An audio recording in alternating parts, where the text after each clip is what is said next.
Southern Leyte version ng lechon mga gar. Grabe to, high blood. Puputok talaga yung batok mo dito. Yan o, inumpisahan ko na.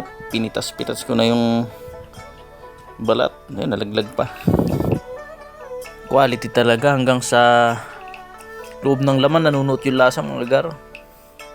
Pinitasan na natin si Mrs. dyan para syempre matikman niya rin kung gaano kasarap yan. Sabi niya ayaw niya na lechon eh. So tingnan natin, patikimin natin. Di raw siya mahilig sa lechon, di raw siya kumakain.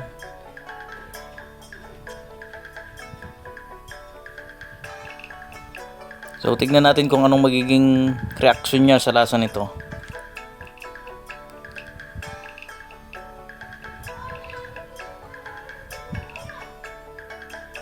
Ito na ang first bite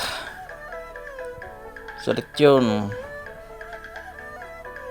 Ngayon, napangiti agad. Sarap daw. Siyempre, kuha tayong mas malaki mga gar.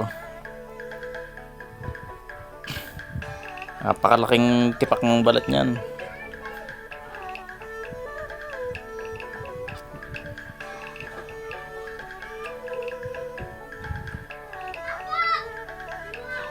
Ayan oh. Quality. Siyempre, pakagat muna. Uy, high blood. Sarap ng high blood. Masarap talaga yung bawal eh.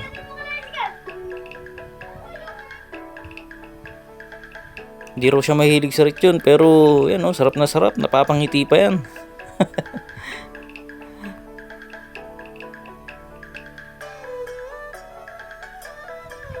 Tapos mamaya maya mga gar, paglabas ko ng bahay, ito na yung lechon. Yung mamula-mula naging kulay puti na. Naubos na yung balat. Tapos tinilad na nila Manong, sabay chow na, kainan na.